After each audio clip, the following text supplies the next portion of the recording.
Okay, it's great to be back with everyone. Thanks so much. It was a great first class last week, and I look forward to continuing the conversation.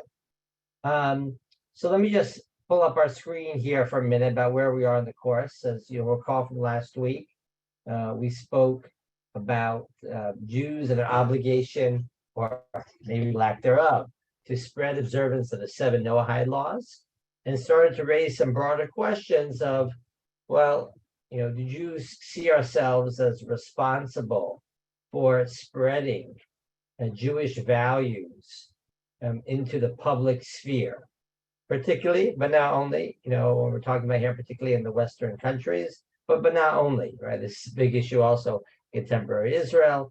And the question becomes as well, how do we see our responsibility and role?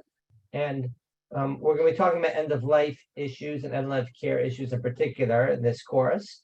And in order to appreciate a bit of where we might go with this, I think it's important to dedicate class towards thinking about what values in general, before we even get to public policy, Jews bring to the question of end of life, and particularly with regard to the question of quality of life, so to speak, in Halakha. So when I think about this question, I recall a lot of times, and this will be very, very relevant to our course as a whole, the teachings of Rabbi Lord Emanuel Jacobovitz Zatzal. Lord Jacobovitz was the chief rabbi of Great Britain for many years. Before that, he was the chief rabbi of Ireland, and then the rabbi of the Fifth Avenue Synagogue, if I'm not mistaken, in New York City. And Rabbi Jacobovitz was I think one of the, there are other influential, of course, British chief rabbis. Rabbi Jacobovitz had a particularly interesting role in public discourse in England and United Kingdom. He became a lord after a very interesting incident in the early 80s. As you'll recall, Margaret Thatcher had instituted small c conservative economic reforms to the UK, and what's known as Thatcheronomics, right? And the Archbishop of Canterbury at the time came out with a strong critique in the name of religion against Margaret Thatcher.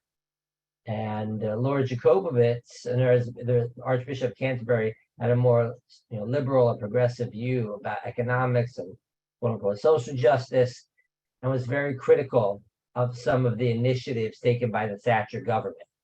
And in response to that, Lord Jacobovitz, then at the time Chief Rabbi Jacobovitz, wrote a response in which he defended Thatcheronomics and defended the policies of Margaret Thatcher to what he believed was necessary to get people to make initiatives to work and make their own living.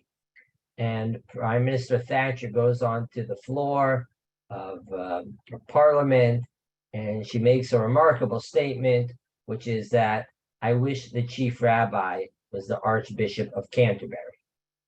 And now, if you know anything about the history of British Jewry, to have the Prime Minister say, I wish the chief rabbi was the head of the Anglican Church, is quite a remarkable statement. And that was the most famous of many statements and interactions that Rabbi Jacobovitz had in the public sphere, in the public domain. He had a lot to say about Sabbath, what we call blue laws and Sunday laws. He had a lot to say about the Arab-Israeli conflict. He had what to say about the Falklands War, and a whole slew of other issues. So Rabbi Jacobovitz, because of the interaction, right, in the public sphere, is one of the things that distinguished him, and eventually they make him a lord. But Rabbi Jacobovitz is probably most famous, certainly in Jewish circles, for innovating the field of modern Jewish bioethics, medical ethics. What I mean by that is there are many who speak about what Jews might have to do as a matter of law when it comes to medicine. And Rabbi Jacobovitz tried to bring Jewish thought into public discourse and turn it into an ethical discourse, right? Something that can be taught and preached, as it were, to the public sphere. He writes, in fact, in the beginning of his book, Jewish Medical Ethics, which is really the first attempt to have a systematic treatment of Jewish thought on these topics. He says, I was in Ireland, I saw all the Catholics in Ireland had a very systematic way of thinking about these issues of bioethics and public discourse. And it was such a shame that Jews don't have the same. And that inspired him to write his doctorate, eventually the book, on the topic of Jewish medical ethics. Okay, so Rabbi Jacobowitz, partly because of his position, but partly also because of his role in innovating this field, had a oversized influence in many ways when it comes to questions of bioethics and Jewish perspective on that, particularly when it comes to the public sphere.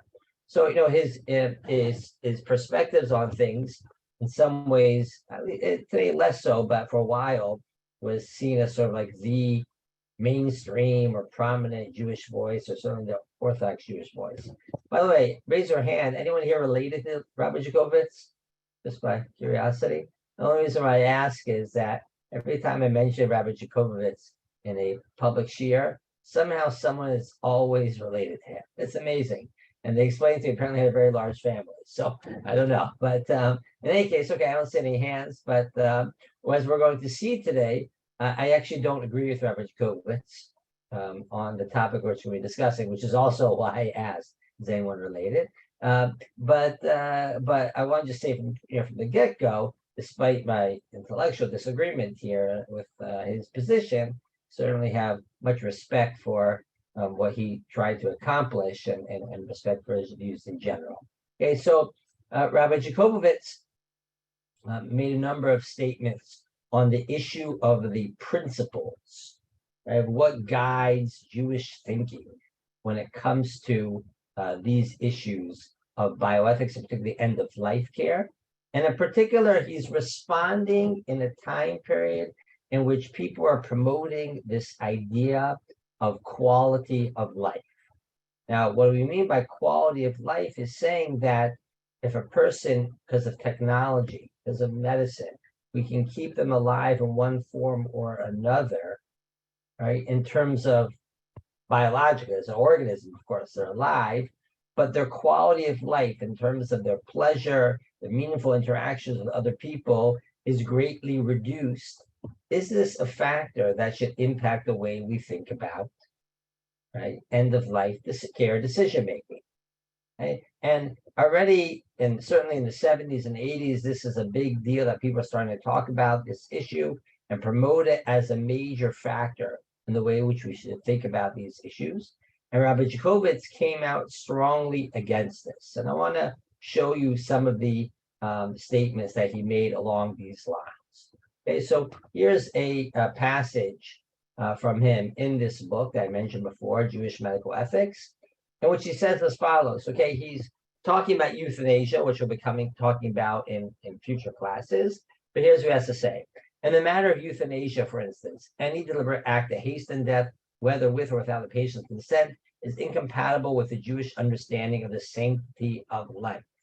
Okay? Now, in of its own right, this is not a controversial statement. The euthanasia is problematic, but here comes the point about the sanctity of life.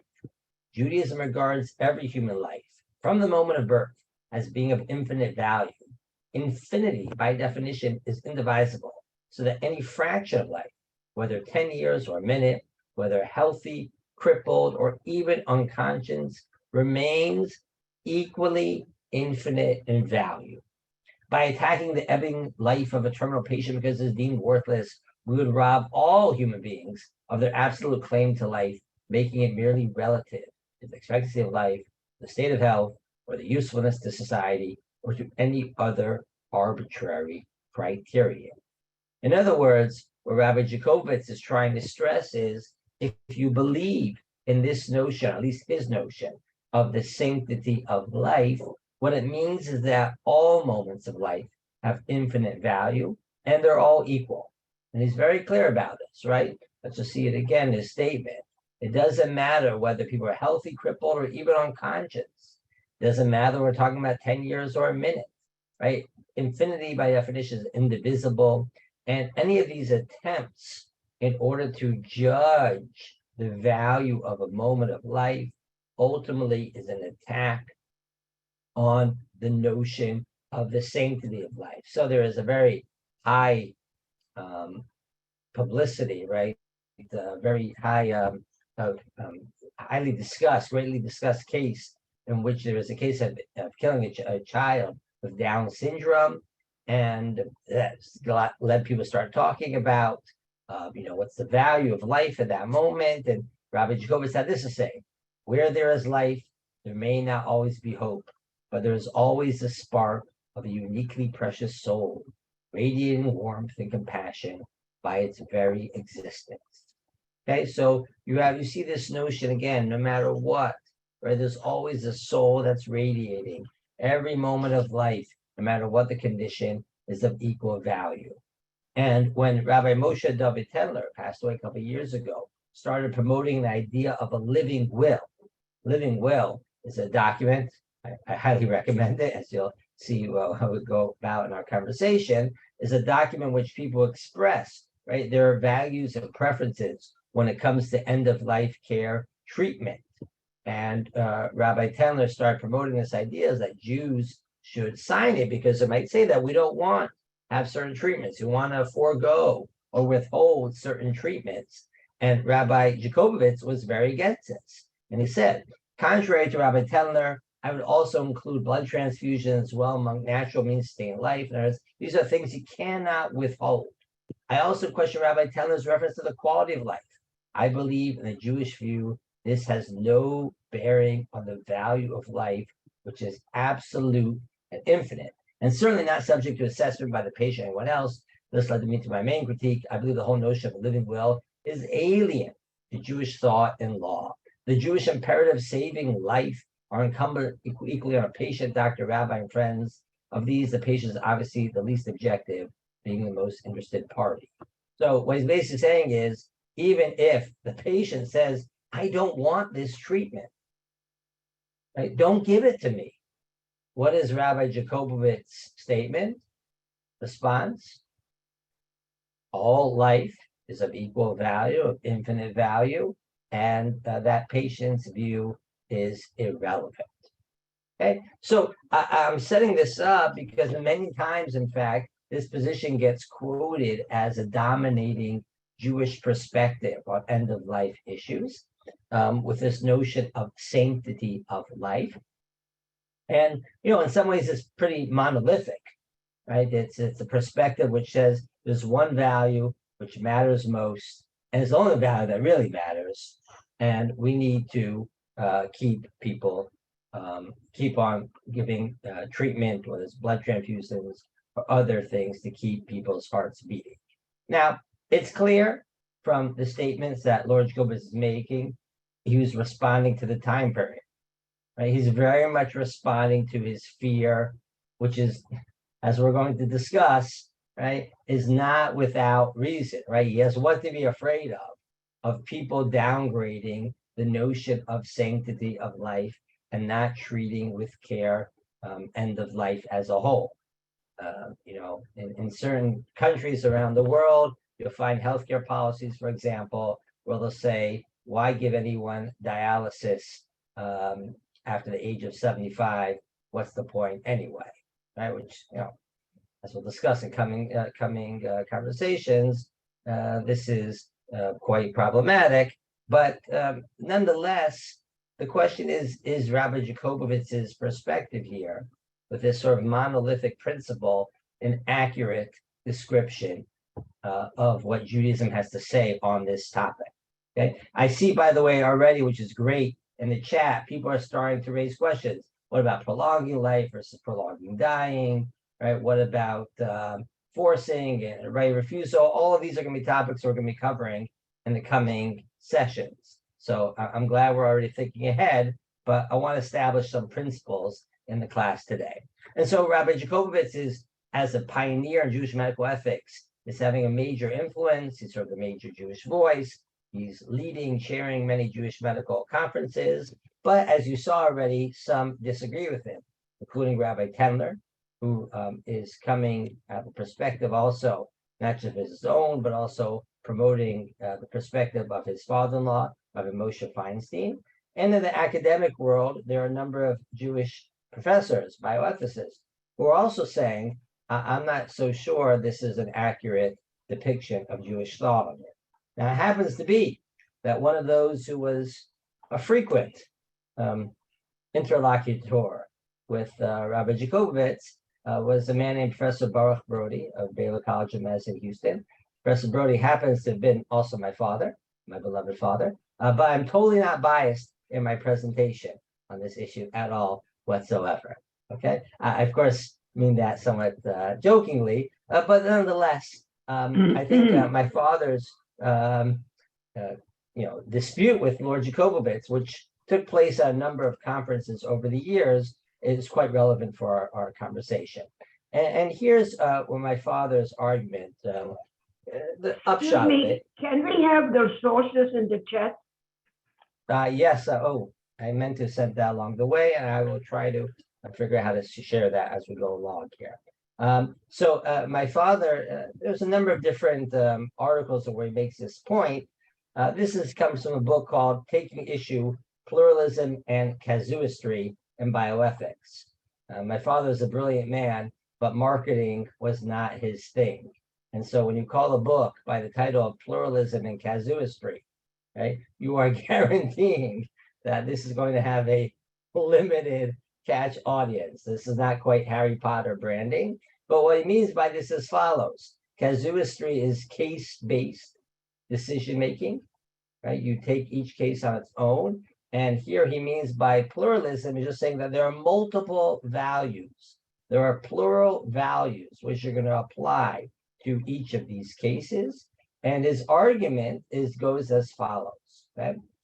The belief in the sanctity of human life is the belief that every moment of biological life of every member of our species is of infinite value. This belief has profound implications for medical ethics as it stands in opposition, for example, to most recent discussions of death with dignity, which emphasize patient autonomy and quality of life rather than the sanctity of human life. Meaning, if you believe in this notion of sanctity of human life, certainly in the version of it of Rabbi Jacobovitz, so you are not going to be interested in patient autonomy, as we saw with Rabbi Jacobitz's statement on the living will, or this entire notion of quality of life. And here my father goes on to say, Judaism has not traditionally stressed patient autonomy and has, on the whole, opposed suicide and euthanasia.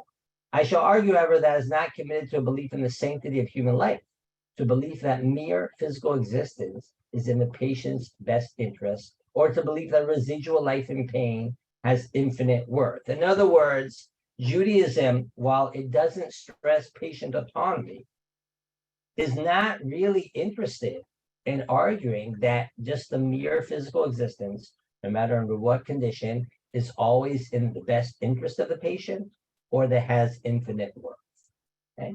And to the contrary, we're going to see that there are multiple values which sometimes trump over, right, which override notions of the sanctity of life, of Kedushat HaChaim, and that has major implications for bioethical dilemmas. Because once you're willing to acknowledge the fact that there are other values that go into the conversation, once you're willing to say that values like quality of life or what the patient is feeling, right, or patient wants, patient autonomy, has some form of moral weight, so that's going to complicate how you deal with many different cases. And indeed it does.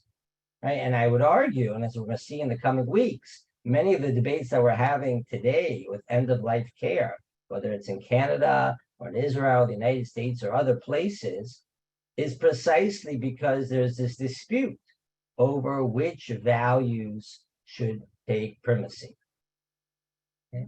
But in Rabbi Jacobovitz's view, this is really a misguided discussion, because the only value that really matters is the sanctity of life. And now what we have to see is, well, where do you see the sources in one direction or another? In other words, is there a way here to show, to prove, right, that there's a better case to be made in Jewish thought with either Rabbi Jacobovitz's perspective, which is a monolithic one? I don't mean that as a criticism. Monolithic in the sense that he's promoting one value as the key value, right? Or is it complicated by multiple values, plural values, that have to be applied in complex manners in different scenarios, right? I think that's correct. And by the way, there's other monolithic, viewpoints as well. So if you promote, as many ethicists do, many countries are headed in this direction, that the primary value is simply one of patient autonomy, that people have the right to choose what they want to do with their body. That's also a monolithic, right, vision of it. So I'm not saying that being monolithic per se is wrong or is unique to Rabbi Jacobovitz or anyone else. Right? All I'm trying to highlight here is the question of how does Judaism frame these issues? Is it a matter of one dominating value, or is there a complex system of ethics here which incorporates plural, multiple values? And that's going to complicate things. And I'm going to argue now that it is clear to me, at least, that we are dealing with here a system that promotes plural values, right? Multiple values. And we're going to see that in a number of different texts and stories. And that is going to complicate and greatly complicate in many ways the way we think about some of the end-of-life issues that are going on in contemporary society. Okay, so let's take a quick look here at some of the sources that Rabbi Jacobovitz and others have marshaled in one direction or another. So there is this law in Masechet Smachot that says as follows: Agoses, the person, it's hard to define this term, there's a whole discussion about this, but it's a person who seemingly is terminally ill and is in their last period of life. The Agoses harei kachai l'chol davar, should be treated like a living person for all purposes. And therefore, ein matzmine etenav, right? You cannot close their eyes. You cannot touch the person. A person who touches them is as if they're shofech damim. The analogy given is like a flickering candle. You put your finger next to the flickering candle. Is the candle going to go out anyway? Yes, the candle's going to go out anyway. But nonetheless, if you put your fingers on, if you touch it, it will go out faster. And the Masechet Smachot declares this person is a shofet damim, a killer. Okay, and this is significantly codified in classic Jewish legal texts, such as the Aruch HaShulchan in the beginning of the 20th century, who says closing a person's eyes when they're on their deathbed is like shofech damim, is killing. And he adds, and even though we see that the person is suffering, v'tov lo hamavet, and it would be better for him to die. Mikom makom asur lanu lasot davar lekrov mitato. It is forbidden for us to hasten someone's death. V'ha'olam umloo shel HaKadosh Baruch Hu v'kach ritzono yitbarach, because the world belongs to God and this is His will. And this is an important theological statement here, which isn't just saying that you cannot hasten someone's death. It's also declaring a reason for that principle, namely that that this is God's world. God has created the world this way, and heaven forfend that we should interfere with someone dying by hastening their death. Okay? Now, what exactly that looks like in the modern hospital is going to be discussion, as we're going to see, but this is certainly a principle that is being established from Masechet Smachot. Now, this doesn't necessarily tell us, of course, that every moment of life is of infinite value, right? That doesn't tell us that at all, but perhaps we see this in another source. And this is a well-known source in Masechet Yuma, which tells us, do we save someone's life? Is pikuach nefesh doche Shabbat? The answer, of course, is yes. And we say, even if they're only going to live for a momentary period of time, right? Even if it's going to be a small amount of time, what's known in halakhic term as chaye shah, we violate Shabbat. Perhaps that teaches us that even for every moment of life is enough value to violate Shabbat.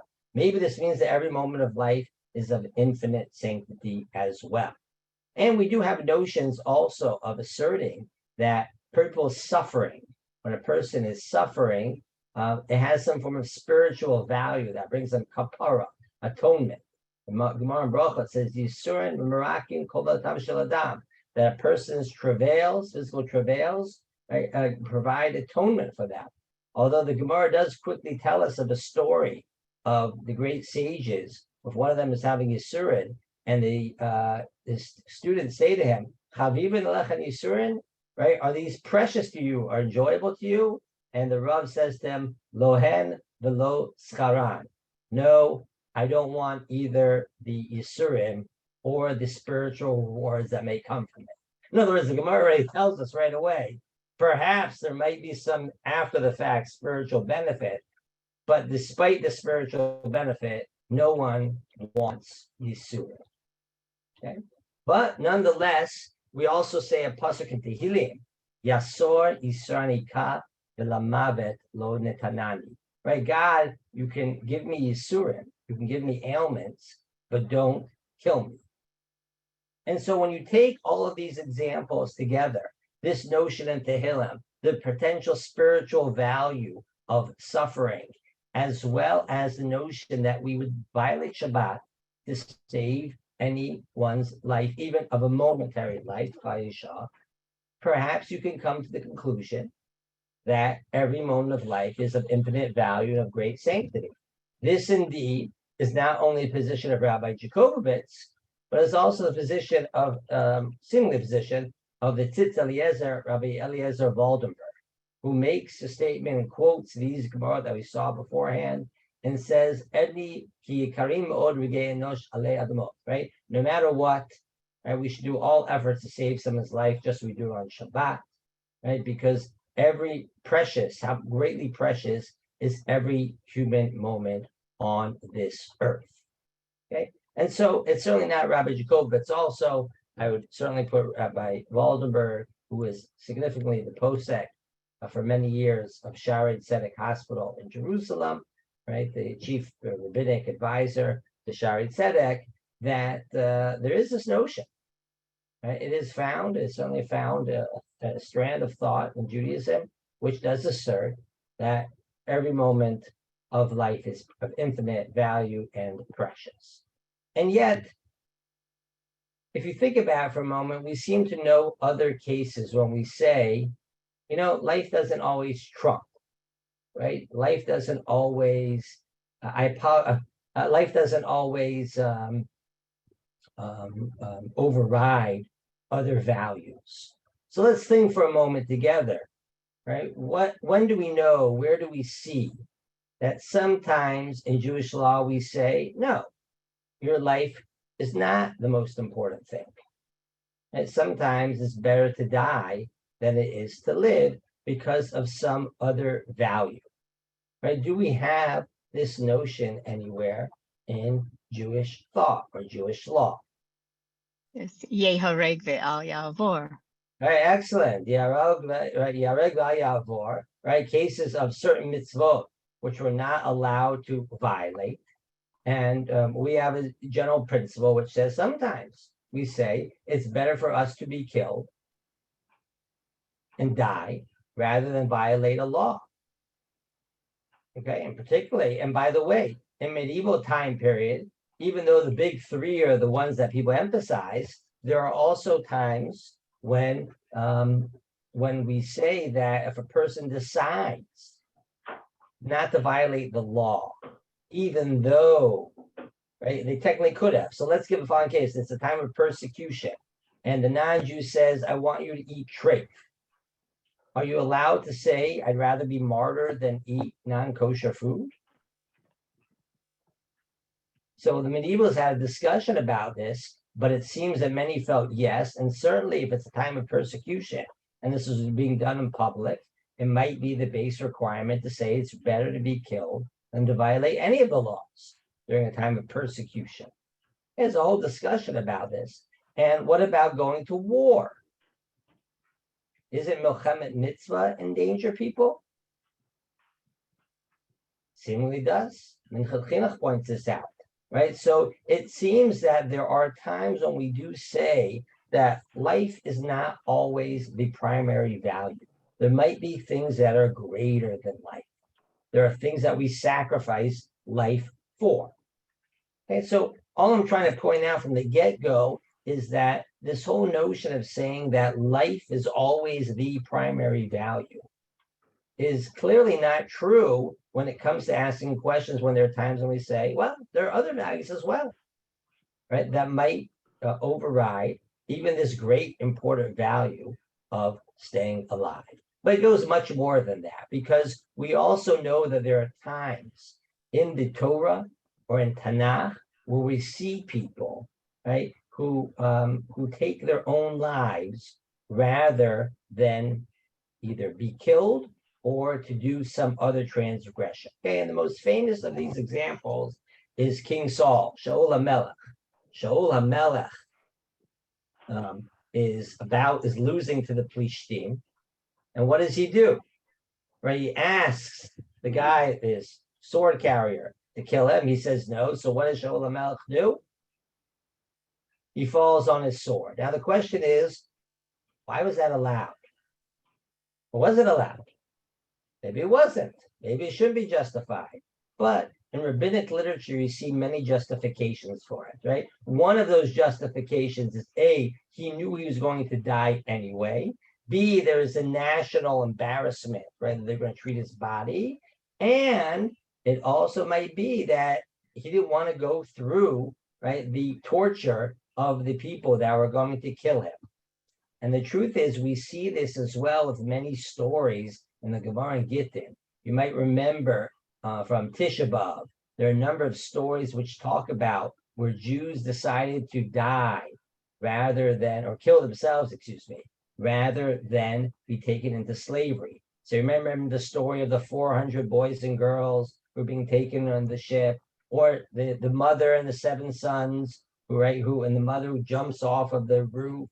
Right, there are all these stories that talk about and it would seem to be that we're justifying this, because otherwise, why are we telling these stories? Why is that allowed? They're taking their own lives here. I mean, that's very significant. But then you look in Chazal, and it's much more than just cases of martyrdom. Okay? And you see a number of times when it would seem that there is a real value to quality of life. And I don't know any other word to describe it. So let's take a look at this Yalkut Shimoni here. It tells the following story.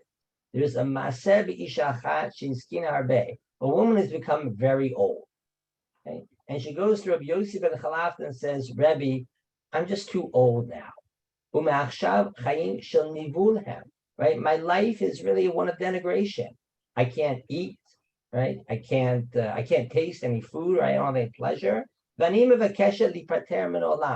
I want to leave this world. Now, if this woman was asking this question to Rabbi Jacobovitz, what should Rabbi Jacobovitz say? No good. You can't leave this world. Every moment of life is of infinite value, right? He should say, sorry, I lost the tracking here. He should say something like this to the woman. Where there is life, there may not always be hope, but there is always a spark of uniquely precious soul, radiating warmth and compassion by its very existence. But that is not what Rabbi Yosef ben Halakha says to her. Rabbi Yosef ben Halakha says to her, what mitzvah do you do regularly? And she says back to him, it's very precious to me. Every morning I get up and go to shul.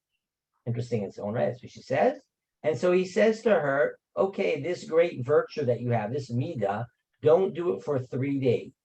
And she doesn't do it for 3 days. And on the 3rd day, she dies. What does Rabbi Yosef ben Halakha tell her? Don't do certain virtuous actions that are keeping you alive. And then you have this story as well of the city of Luz. And the city of Luz, right, which is a famous city, never had disturbances. Sancherib was never able to come there. Nebuchadnezzar was never able to destroy it. And it says us the Malach HaMavet doesn't have permission to go in there. Okay, so people can live. That's great. Ella, but what does the Gemara tell us? Zikenim shababis man shedatan katzeh.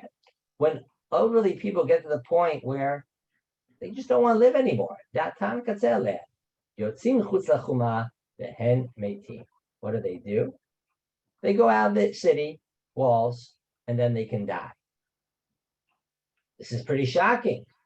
Seems to be telling us that when people are tired of life in the city of Luz, what do? They leave so that way they can die. What happened to the sanctity of life? And then you get to the well-known, probably the most famous Gemara on this topic, which tells us the story of Rabbi Yehuda HaNasi's death. Rabbi Yehuda HaNasi here, Maktubo Kuf Daled, is the great editor of the Mishnah, and he has some form of disease, and the rabbis declare a fast day. And they say, anyone who says that Rabbi Yehuda HaNasi has died, we're going to stab him with a sword. Meaning they want to keep him alive, and they're praying, and his helper, his Ozeret, right, the handmaid is helping him, goes and says, the angels above want him, the angels below, meaning the rabbis want him, let the angels below win. Then she sees that he has to keep on taking off his tefillin because he has to keep on using the restroom. He has some form of bowel disease or infection or something along those lines. And she sees the pain he's in, and she prays and says, let the angels above win. And the angels above win. Wow, that means that she wants him to die. But he can't die because everyone is still praying for him. Now, how do you get a room to be very quiet and stop praying? You drop something. What do you say? You drop something very heavy. You drop something very heavy. You And make a loud before noise. everyone has a moment to scream Mazel Tov, there's that infinite second in which everyone gets very quiet. And that's exactly what she does. She takes a shard of pottery, she throws it to the ground, all the rabbis pray and go, they stop for that moment, boom, he dies. But doesn't every moment of life have infinite value? Now, what does Rabbi Waldenberg say? Who do we pass in like? We rule like the rabbis, not the handmaiden. Yeah, but if that was the case, would the Gemara tell us this story? And then you get to probably the most important source on this topic, which is the Gemara in the Dharm, which tells us that Rabbi Akiva went to visit one of his 6 students. And Rabbi Akiva sees the student says, you've resuscitated me, you rejuvenated me. And Rabbi Akiva goes out and declares, anyone who doesn't visit the sick, right, it's as if you've killed the person. So they say, what? And he rephrases it. He says, no. If you don't visit the sick, it's a problem. If you don't visit the sick, you don't pray for mercy on them, not that they should live or that they should die. What does that mean? Does that mean sometimes we should pray for someone to die? And the Ran, Rabbi Nissim in the 14th century says, yes, that's exactly what it means. Sometimes when people are having a miserable state of affairs in life, like Rabbi Yehuda Nasi was, and he says, a person who's really suffering, and he cannot, right, survive, meaning he's both terminally ill and suffering. Those are 2 important categories here, terminally ill and suffering. The Ran says the appropriate response is to pray for mercy that the person should die. Don't say Mishaberach and Shul. Pray for the person to die. Unless you think, we would never do such a thing. So the Aruch HaShulchan tells us, the same Aruch HaShulchan who we started this year with, who said you can never do anything to hasten someone's death, says, Lifamim yesh levakesh rachamim she'amut. Sometimes we should pray that God should have mercy and the person should die. When a person has many suffering greatly, and cannot be healed. In the 18th century, the Pachad Yitzchak of Yitzchak Lamportini composed a prayer. An Hashem, please God, in your great rachamim, take this soul back to you. Bring his soul back to his maker. Okay? So you seem to see here very clearly in a number of stories, including the story of Rabbi Akiva and Rabbi Yehuda Nasi, this notion of saying that sometimes Judaism understands that life is not of infinite value. When a person is suffering and they're terminally ill, it's not the same value as when a person is 42 or 18 and perfectly healthy. Not the same. Or for that matter, 80, but perfectly healthy and great shape, right? If they're terminally ill and they're suffering, it is not the same. Okay. Now, if that's correct, and I think it is, then the question then becomes, what are the implications, right? How far do you go for this? Okay? And here we see in contradiction to Rabbi Jacobovitz or Rabbi Waldenberg, a real strand of Jewish thought which asserts that sometimes we don't take actions in order to save someone's life, because saving their life at that moment is not doing them a favor. And I just want to give you a little bit of a taste of some of these positions that we're going to see much more in depth in the coming weeks. But if you see here in Rav Shlomo Zalman Auerbach, Shut Minchat Shlomo, discusses the case, right, of a person who's terminally ill and suffering, right, and says the fact that we would violate Shabbat to save their life doesn't tell us that that life is of infinite value. It just means that Shabbat is not the priority over life. But that doesn't mean every moment of life is of infinite value. And then he goes on to explain, right? I have cases in which someone says that they are really suffering. So I think you should forego treatments. Right? You should forego, let's say, various medicines, right, that aren't really going to help someone. Okay? Now, Lord Jacobovitz doesn't believe that. He's not an evil man by any means. He's just thinking about it in terms of one principle. And Rabbi Auerbach is saying in response to that is there's other principles here. In fact, Rabbi Chaim David Halevi, who's the chief rabbi of Tel Aviv, said that sometimes it is not only permissible to forego treatment, he felt sometimes it's usher, it's forbidden to give it treatments. And the case he gives is very controversial. He says that if a person is terminally ill and suffering, I think also has in mind here a case of someone who's also unconscious. So not only do you not have to put person on a ventilator in this moment, it is usher to keep them on the ventilator. Right? Because all you're doing at that moment is extending dying, not extending living. Why would you want to extend anyone's painful dying process? Now we're going to get into these questions of withdrawing and withholding at greater length. But what I want to try to establish here is precisely this point of saying that the way we look at end-of-life care issues is not monolithic. Certainly not only relates to patient autonomy, but it also doesn't relate to just the quantity of life, keeping people's hearts beating as long as possible, but rather it does take into account questions of quality of life and trying to address people's suffering and asking, as we saw in the cases of Luz and the woman who goes to shul regularly, right? Maybe at some point, some people feel like this is not a life worth living anymore. And those are values which you see in our text, not some 20th century philosopher in some college, whoever is promoting liberal values. No, right? These are very human values and very humanistic values, which somehow have to also live in some form of comfort or some form of conversation with the value that we saw as well, that we do not hasten someone's death. So on the one hand, we have a principle, we don't hasten someone's death. We saw that very clearly. On the other hand, we seem to say that we care a lot about people's pain and suffering, that sometimes people legitimately can say, my life isn't worth living, and we take that into consideration. We address their pain, even and sometimes we pray for people to die. How are you going to put all those principles together? That's exactly what we're going to be discussing in the coming weeks.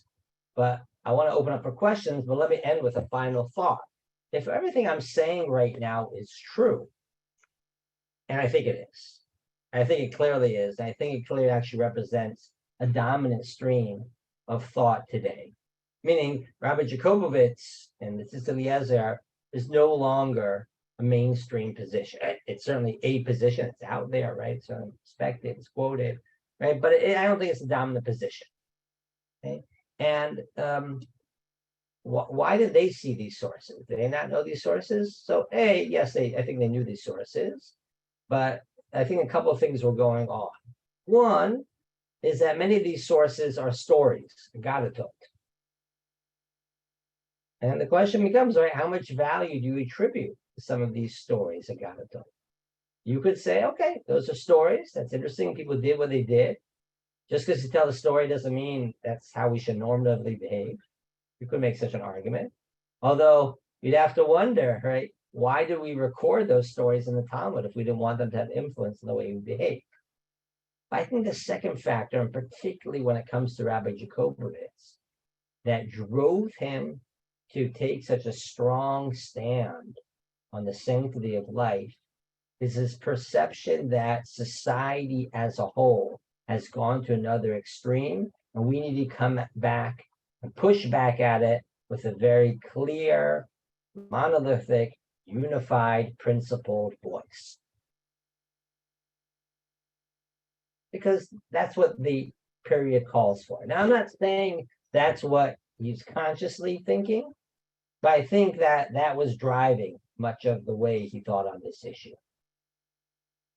And in a number of different issues that this comes up in his writings, whether it's abortion, right, or other issues as well, you see this push from him of pushback against what he considers the excesses or even evils of secularization or modernization or liberalization when it comes to traditional religious values.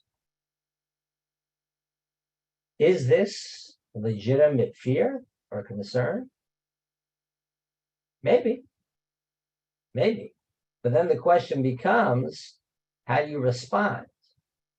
Right? Do you respond with an equally monolithic type of perspective, or do you try to respond with sophisticated, articulate, nuanced position, which takes into account multiple values and tries to balance or figure out how to apply those values in the complex technological societies that we live in? My answer to you is that's exactly what we need to be doing.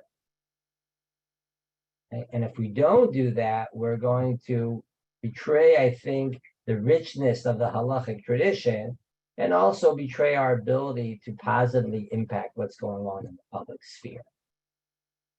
Okay, but the details of that, of course, are very, very difficult. And that's precisely what we're going to be coming up to try to develop in the coming weeks. Let's open up for some questions here. I see also in the chats, people are starting to raise. Now, this is interesting. Len brings up the following point. In today's world, the equivalent of the handmaiden are the chaplains and medical directors in nursing homes, hospice, and the like. I mean, that's very interesting, Len, what you're saying. That this notion of saying that the healthcare professionals today feel sometimes that we're causing people to suffer. I think there's some truth to that, but I'm not sure always that the healthcare professionals are always getting this right on this, but you are correct that there are definitely many who are of the feeling that this is very interesting to discuss in the Beit Midrash or the Ivory Tower. When you see people suffering, in real life, your perspectives on this change. And I think that's an interesting voice as well. Okay, let's go with if we use the hand mechanism here, that'll be helpful. If anyone wants to comment. Not sure if I'm seeing people. Shelley Shapiro, go ahead. Do you think that part of Rabbi Jacobowitz's view is based on the Catholic Church? Because you said he thought that in Ireland it's very, you don't kill a prisoner, you don't get no abortion from the word go. It's very black and white, and we were never black and white. So, it's hard to know. He's definitely somewhat influenced by the Catholics. I'll say that there are definitely other Jewish thinkers who will say things like, how could we allow this? What will the Goyim say? And the Goyim they have in mind, right? Lama Yomru Goyim, right? The Goyim they have in mind is, if we allow abortions, let's say in certain cases, the Catholics will think so lowly of us that we don't have high moral standards, or they have higher moral standards than us. Occasionally, you do see such types of rhetoric. It could be that subtly impacted Rabbi Jacobowitz as well, but I'm not sure. I don't know. I mean, I think I would read him on his own. I don't like over psychologizing people in that respect, but it's a good question. Lauren Black. Yeah, I just want to mention I was part of the intensive care team for quite a while at a teaching hospital in Toronto. And there's a concept of futility of care. And futility of care really means you're prolonging dying. No matter what you do, this person will die. You may keep their heart beating a little bit longer. You're probably increasing their suffering, although the patient is, given sedation, and like a continuous drip of sedation, a continuous drip of analgesia, but it's hard to know, whether they're suffering more or not. So I think it's something to always keep in mind, that there is such a thing as it's just futile. Yeah, so it's interesting, Lauren. Thank you for your comment. In today's medical circles, they try to avoid using actually the term futility, because futility became such a loaded concept, and it also has a connotation in some ways that it won't do anything. Well, sometimes there's something that just doesn't make sense. It's literally futile. Most of the time, though, there's a certain amount of judgment call going into that. What makes something, futile? The term people sometimes use is medically inappropriate, right? That it's something which is medically not efficacious in terms of providing any cure. That doesn't mean that it's futile in the sense that could sometimes keep someone alive a bit longer. And, this relates also to Lauren, to Jolene's point here in the comments. How do you define suffering? Who's defining what suffering is? This is a massive issue, which we'll come to, in the coming weeks. Rabbi Herschel Schachter of Yeshiva University has the position where he basically says that if some people, let's say the percentage he used to me is 5% of people would come and say, this doesn't make any sense. I don't want this type of treatment, right? It's not a case of a 50-year-old who you say, listen, we can do surgery on you. It's gonna be painful for a bit, but then you're gonna have a great life afterwards. And the 50-year-old says, no, I don't want to go through that. Okay, so that Rav Shech would say that's unreasonable. We would tell him you can't do that. But if other cases when a good some percentage of the population would just say, I don't want this, I want to forego it. Rav Schachter thinks that that's a legitimate criteria of suffering, and we should take that into account. Other poskim are like, are you insane? Like, of course, right? How is that possibly a definition? We have to have something much more concrete.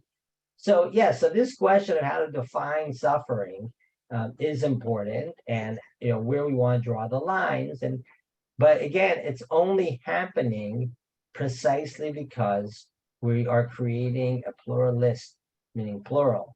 It's a system of pluralist values, which we take into account different values. And that's precisely where this problem emerges from. Ovadia or Dr. Homer Brooks. I'm not sure which is the Yes, sir. proper name. Either way, anything but late for dinner is absolutely fine. Okay. So I'm a practicing physician. I just had the do not resuscitate conversation an hour ago. And so one thought that came to my mind was free will. You know, we as Jews believe in free will. And if God gave us free will, who are we to decide otherwise for other people, you know, and not give them that free will to be able to say, no, I don't want this, or yes, I do want that. It's not unlike, and I know you talked a little bit about abortion last time and so forth, but yeah, I think it's in El Salvador, you can't get an abortion for an ectopic pregnancy, and an ectopic pregnancy will kill you. There's no ifs, ands, or buts. We're just letting God decide. And if we're just going to let God decide, I'm not going to have a job. Yeah. So I appreciate the point. Free will, you're right. Free will does hover over these conversations, but I don't think we always say we're going to respect someone's free will. So, this is actually one of the classic sources which shows that we don't promote a strong notion at least, of human autonomy is if someone freely says, I want to take my life. Now, again, I know this gets complicated, right? But I want to mutilate my body. Do we allow the person to take their life or mutilate the body?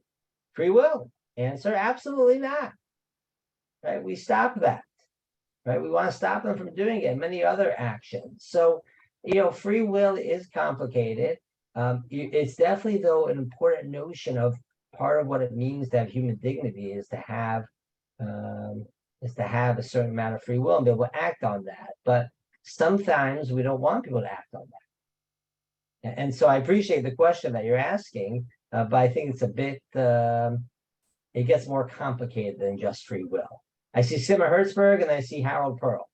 Sima, go ahead. This concept of davening for someone's death, which I understand well, but it's a really hard concept when you're talking about a loved one. So Yep. to be put it full transparency, I have a 94-year-old mother who has depression and dementia and clearly does not want to go on living. But I daven for her refuah.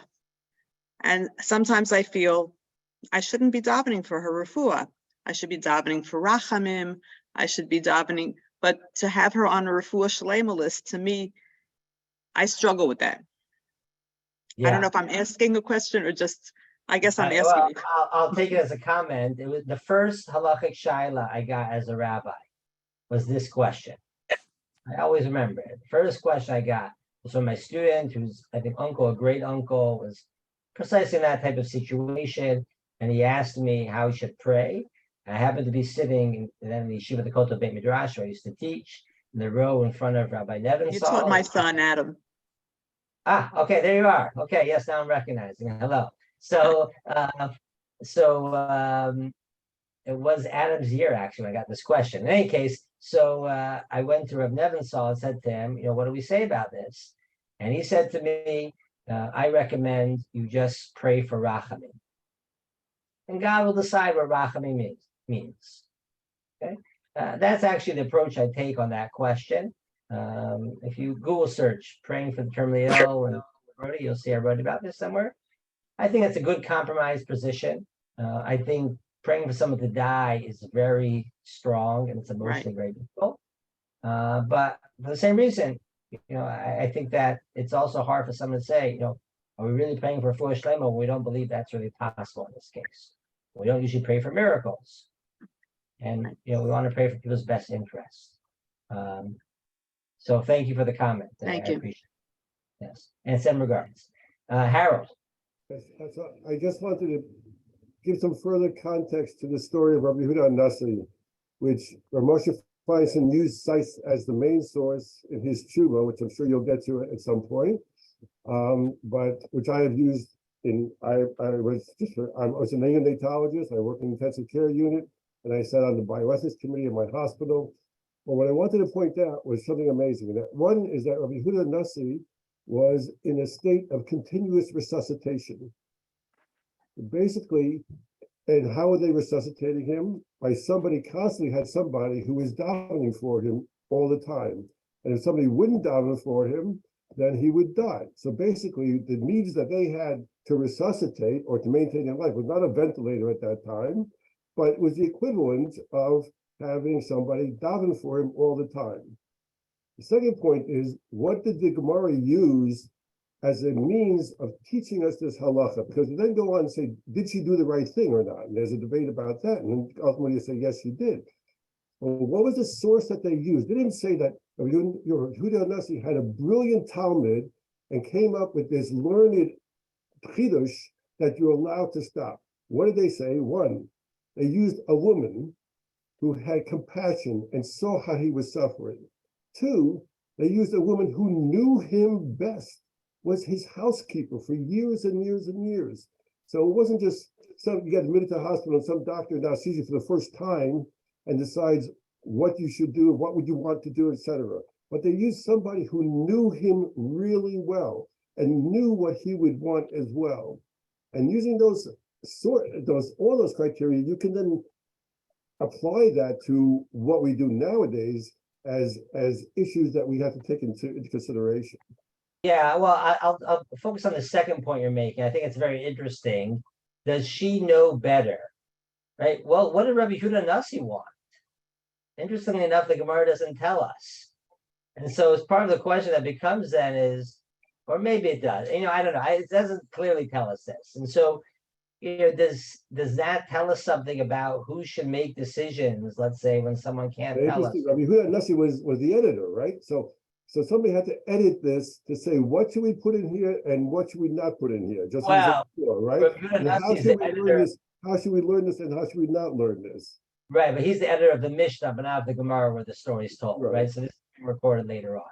So, I think it's an interesting point. It's a very interesting point you're making. And there is some value to that here as well, to the who knows best here. I think there's something interesting to say for that. That's interesting, comment on that. In terms of your first point, though, is prayer considered to be like actively, right? It's an active form of treatment, as it were. So this is a deeper theological question. I would actually try to submit that we should keep prayer separate from thinking of it as intervention. But I understand what you're saying in this case. For them it was. Right? Okay, could be. I would try to keep it separate, but it does push, and this is what pushes many of the poskim who are more interested in foregoing treatment or allowing foregoing treatment. They say it cannot be a state where you'd say you have to treat someone while you're praying for them to die. It just doesn't work. And I think there's a lot to say for that. So, Harold, thank you for that comment. Ellie Passo. Rabbi Brody, I just want to let you know that Len Thaler has also had his hand raised. I'm not sure. I apologize. Okay, so go to Ellie and then I'll go to Len. Go ahead, Ellie. So actually, it's Chaya Paso, but in any case, I'm just wondering if there is a certain amount that you mentioned it, like what would Rabbi Yehuda Nasi have wanted?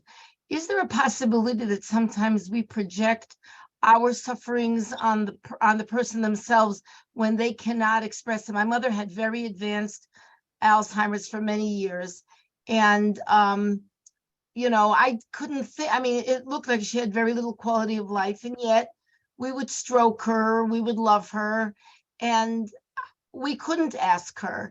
And yes, it was very hard to watch, but is there sometimes the danger that we decide that the person is suffering when they themselves might not choose to have the treatment withheld, etc.? Yes, and it goes both ways, that danger.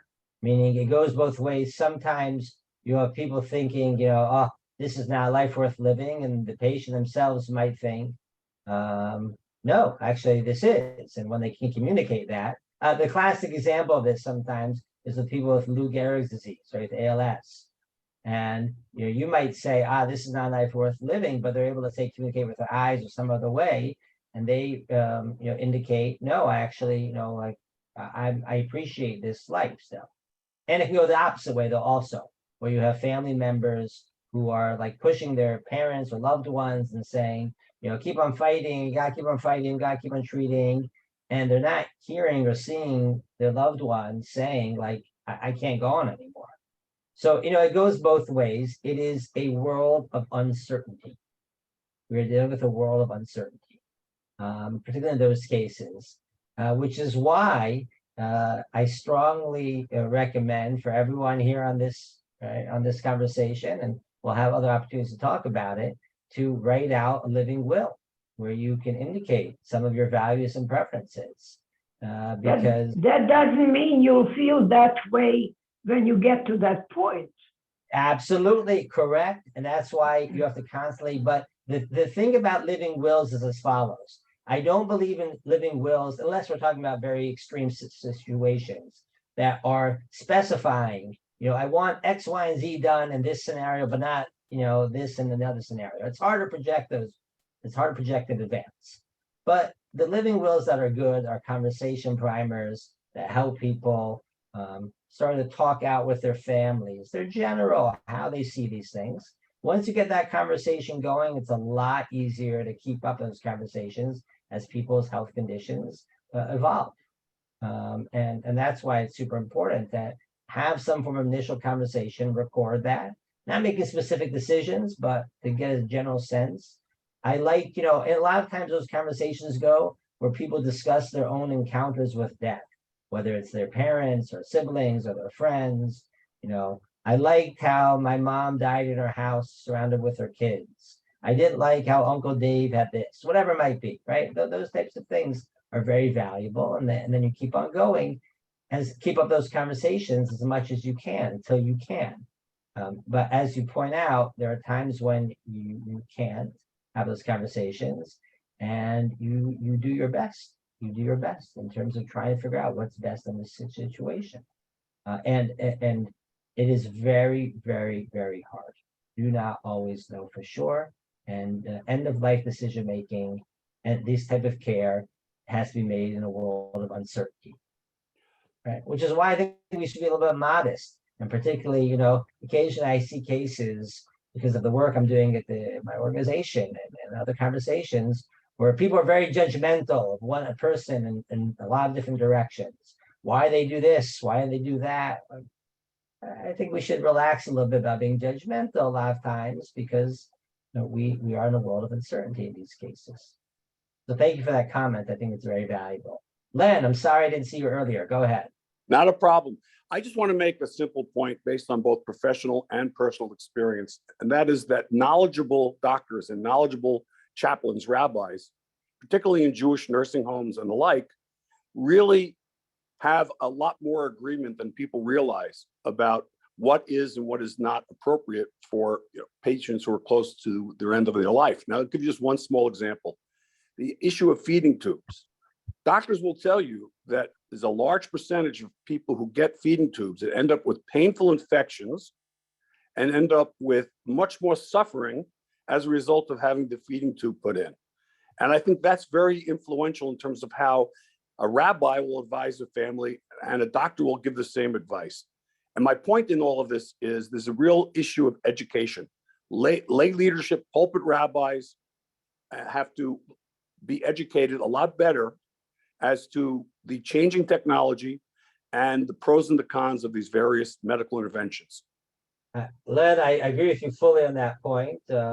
Literally, we're trying to build our website right now that's going to be doing those types of educational programs. And I just was in Los Angeles filming in the Cedars-Sinai Hospital, and they have a simulation room. It's 10 different rooms. It's unbelievable. It's like a hall they have there in Los Angeles, and which we were simulating, right? These types of scenarios, DNRs, DNIs, like explaining to people all these factors. But I don't fully agree that everyone always agrees with what's right or wrong. And I think there's now value judgment coming up there. And I think that there's more room for reasonable disagreement sometimes about what's valuable or not. And, and there I think it gets a little more complicated, but you are absolutely correct. These conversations sound different in theory, whether it's a Beit Midrash or in the academia, and look very different in a hospital ward. And one of the philosophers that's very critical of physician-assisted suicide, PAS, who says we cannot have doctors do these things. If you're in a hospital, you'll understand why this is bad for doctors to do this. It says, you want to do PAS? Let's bring in all the philosophers. Let's do philosopher-assisted suicide. And then you'll see, right, where it gets complicated. Now, there are many physicians, of course, disagree with that or anything, right? But the point that he's making, which I think is true, is that it definitely, these are interesting theoretical conversations, but they really need to be rooted in reality and understanding what the technology is. And I'll tell you one other thing, which is that a lot of these issues that get driven by debates that happen, let's say in the 70s and 80s, let's say by Rabbi Waldenberg, Jacobitz, and others, really need to be updated for the technology that we have 40 years later. I mean, some of the issues are the same.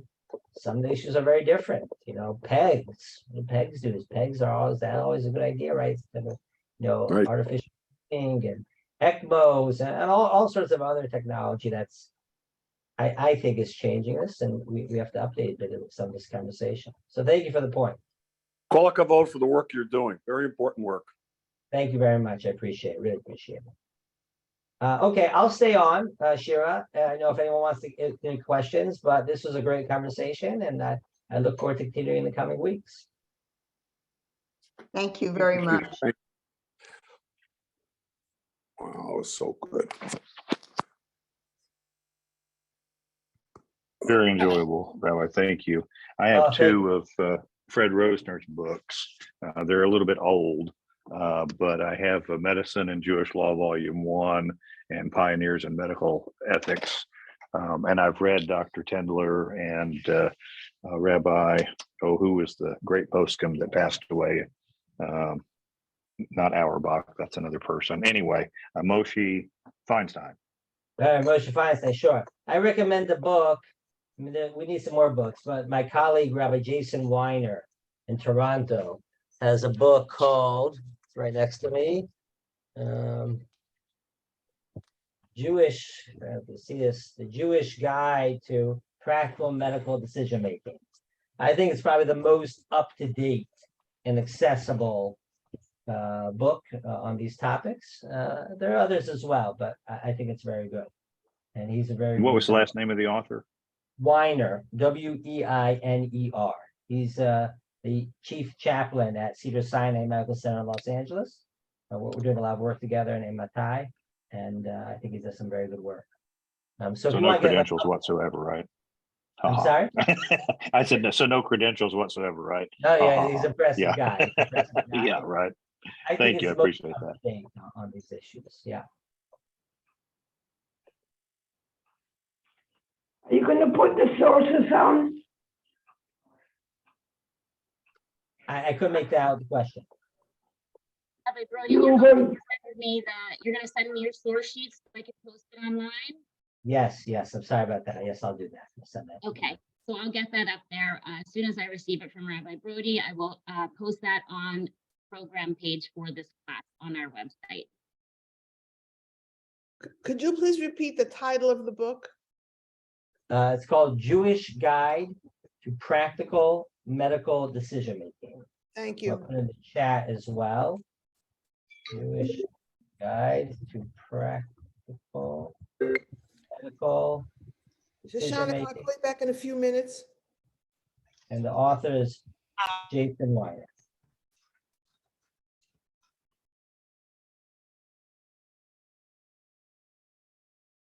Okay, any other comments or questions? If not, we'll pick Thank up you the- very much. Wonderful, Shir. Thank you. Thank you. Jolene. Well, Thank you, Dr. Brody. Rabbi, there was the question, I mean, you're dealing with a slippery slope question, which in most Jewish ethics, you come across how much of this or how much of that. But the case that I put in the chat about Rabbi Yochanan was a case of praying for somebody to pass away who had mental illness, not physical illness, when he went crazy after Reish Lakish passed away. I'm trying to find your chat commentary. I don't see it, but yeah, that is an interesting case. it is an interesting case. And the question is what type of suffering we do keep in mind. And this is a huge issue right now in Canada as they continue to expand their MAID laws. And we'll get to discussing it in the coming weeks as well. But yeah, I mean, mental health counts. I mean, we do care about mental health. There's no doubt about it. And you know, go on, sorry. No, please go ahead. And then the case where the woman mentioned about the physicians, about when there's, it's futile, and you used a different word for it. There's also considerations of physician burnout dealing with this too much. So it's not just on the patient side. How do you navigate so that your physicians don't go into work thinking, well, today I'm gonna, be forced to kill another 5 people or supervise it or the like. There's 2 sides of the coin that way: the person suffering and the people treating them. Absolutely. And but this goes both ways. I mean, I can tell you that in recent weeks I've had a lot of conversations with nurses, doctors who feel moral angst about performing treatments on people which they feel are medically inappropriate and are causing someone to suffer. Particularly comes up when they're asked to try to resuscitate someone who they think they're just causing pain to, but are and prolonging their death. That comes up a lot, and that comes up in Israel a lot. And so it goes a lot of directions here. But yes, absolutely. How these questions impact the people you're asking do this is certainly part of the equation we have to keep in mind. Jolene. I'm going to relate an interesting case. It's in Canada and it applies to Canada, not the United States. In Canada, 4 out of 5 patients who are victims of medical error die. Now, they don't die because of the severity of the error. So it's in the operating room and a sponge is left in. No, they die because of the open denial of care afterward. And I was one of those people. And why I'm bringing this forward is that there was a Medical Service Commission hearing involving the Attorney General into my specific case that physicians, chief of staffs, hospitals, it deliberately interfered with care to the point I would have died if I'd not gone out of country for care. And the definition was criminal medical fraud. And so that's why the Attorney General was involved. And there is a RCMP file number on it. And the RCMP said it was, I said, well, I live because I went to the United States. And so it was reckless disregard. And the RCMP said, no, it was homicide because the intent was to kill you.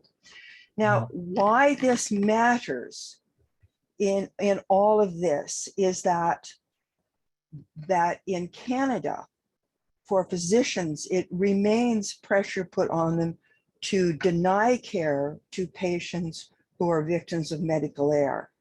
And someone just mentioned physician burnout. And this applies to that because physicians are put pressure on them to not provide care. And I always wonder who is the greater victim? The person who is victim of the medical error or the physician who was not allowed to provide care? And because this impacts thousands, literally thousands of people across Canada, it's it's medical ethics. It involves death. It involves, in a way, physician assisted suicide because the patient wants to live, but the doctor can't provide care because of the policies.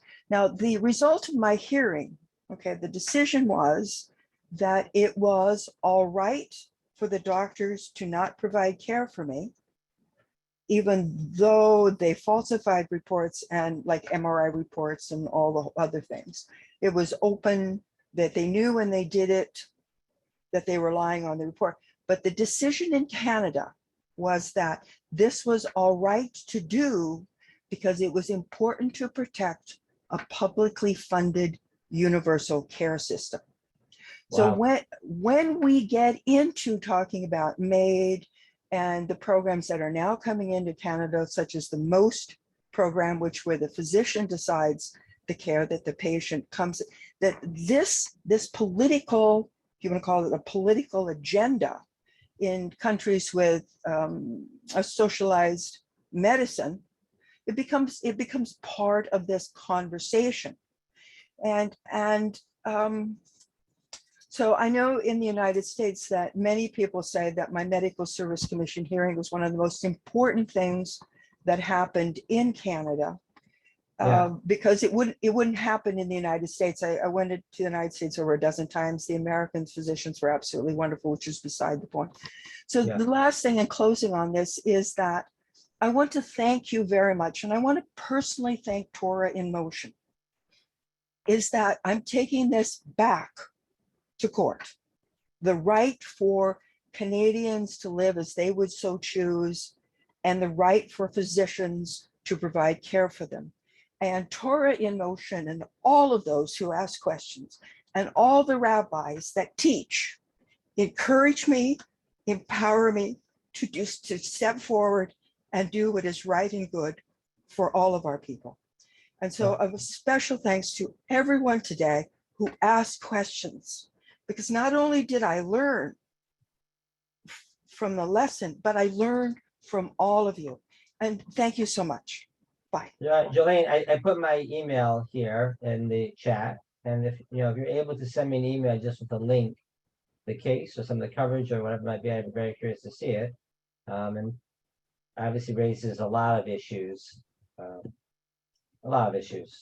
come up, and hopefully we'll get to discuss it.